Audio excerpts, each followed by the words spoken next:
بسم اللہ الرحمن الرحیم اقرأ باسم ربک الذی خلق نحمده ونصلي على رسوله الكريم أما بعد فأعوذ بالله من الشيطان الرجيم بسم اللہ الرحمن الرحیم۔ سامعین و ناظرین السلام علیکم۔ آئیے آغاز کرتے ہیں القرآن لرننگ کے لیسن نمبر 22 کا، جس کا موضوع ہے رموز اوقاف۔ ہم سب آگاہ ہیں اس بات سے کہ اہل زبان جب گفتگو کیا کرتے ہیں تو کہیں ٹھہر جاتے ہیں، کہیں نہیں ٹھہرتے، کہیں کم ٹھہرتے ہیں اور کہیں زیادہ۔ اس ٹھہرنے اور نہ ٹھہرنے کو بات کے صحیح مطلب سمجھنے میں بہت دخل ہے۔ قرآن مجید کی عبارت بھی گفتگو کے انداز میں واقع ہوئی ہے، اسی لیے اہل علم نے اس کے بعض مقامات پر ٹھہرنے یا نہ ٹھہرنے کی علامتیں مقرر کر دی ہیں، جن کو رموز اوقاف کہتے ہیں۔ ضروری ہے کہ قرآن مجید کی تلاوت کرنے والے ان رموز کا لحاظ رکھیں۔ تو آئیے پہلے تو سمجھتے ہیں کہ رموز اوقاف کا مطلب کیا ہے۔ رموز جمع ہے رمز کی، اور رمز کا مطلب ہے علامت، لہٰذا رموز کا مطلب ہو گیا علامتیں، اور اوقاف جمع ہے وقف لفظ کی، وقف کا مطلب ہے رکنا یا ٹھہر جانا، لہٰذا رموز اوقاف کا مطلب ہوا وقف کی علامتیں۔ قرآن مجید کی تلاوت کرتے ہوئے آپ بہت سی علامات کو دیکھتے ہیں۔ ان میں سے کچھ علامات ایسی ہیں کہ وہاں پر وقف کرنا نہایت ضروری ہے۔ اگر نہ ٹھہرا جائے تو احتمال ہے کہ مطلب کچھ کا کچھ ہو جائے۔ مثلاً اردو میں ایک مثال ہے کہ اگر کسی کو یہ کہنا ہو کہ اٹھو مت بیٹھو، جس میں اٹھنے کا حکم اور بیٹھنے کی نہیں ہے، یعنی بیٹھنے سے منع کیا گیا ہے، لہٰذا یہاں پر اٹھو پر ٹھہرنا لازم ہے۔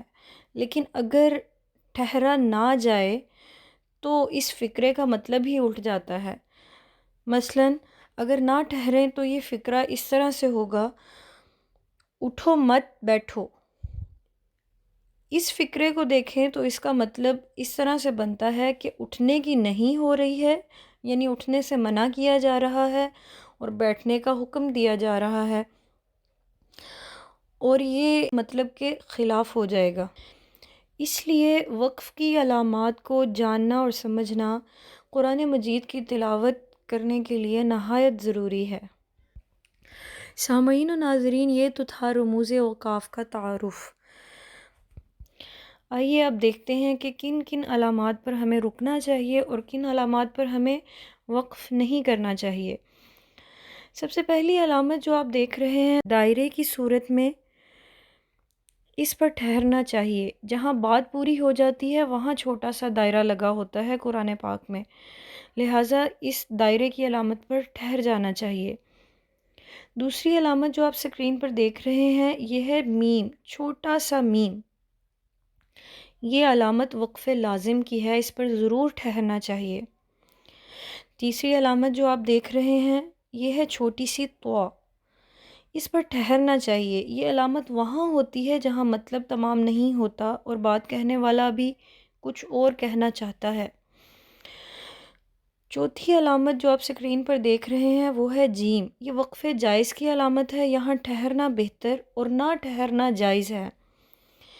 پانچویں علامت ہے زا، اس علامت پر نہ ٹھہرنا بہتر ہے۔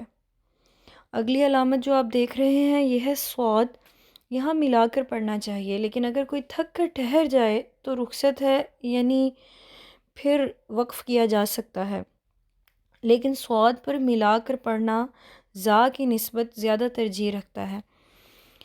اگلی علامت جو آپ دیکھ رہے ہیں یہاں ملا کر پڑھنا بہتر ہے۔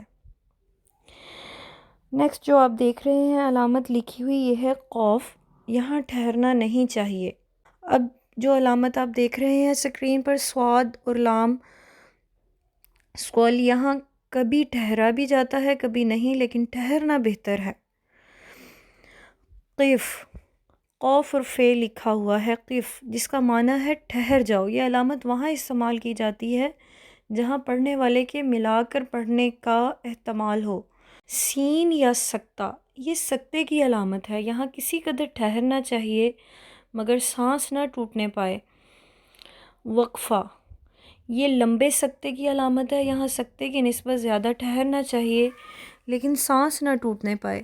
سکتے اور وقفے میں یہ فرق ہے کہ سکتے میں کم ٹھہرنا ہوتا ہے اور وقفے میں زیادہ۔ لا، لام الف، لا کے معنی نہیں کے ہیں۔ یہ علامت کہیں آیت کے اوپر استعمال کی جاتی ہے اور کہیں عبارت کے اندر۔ عبارت کے اندر ہو تو ہرگز نہیں ٹھہرنا چاہیے، اور اگر آیت کے اوپر ہو تو ٹھہرنا یا نہ ٹھہرنا دونوں طرح جائز ہے۔ کاف، یہ کذالک کی علامت ہے، یہاں پر وہی علامت سمجھی جاتی ہے جو اس سے پہلے آئی ہو۔ اب جو علامت آپ سکرین پر دیکھ رہے ہیں یہ ہے تین تین نقطوں کی صورت میں۔ اگر کوئی عبارت تین تین نقطوں کے درمیان ہو تو پڑھنے والے کو اختیار ہے کہ پہلے تین نقطوں پر وقف کرے تو دوسرے تین نقطوں پر وقف نہ کرے، اور اگر پہلے تین نقطوں پر وقف نہ کرے تو دوسرے تین نقطوں پر وقف کرنا ضروری ہے۔ اس علامت کو معانقہ کہتے ہیں۔ جی تو سامعین و ناظرین، یہ تھا ہمارا آج کا سبق رموز اوقاف کے بارے میں، جس میں آپ نے وقف کی علامات کے بارے میں جانا۔ انشاءاللہ اگلی ویڈیو میں نئے سبق کے ساتھ حاضر ہوں گے، تب تک کے لیے اللہ حافظ۔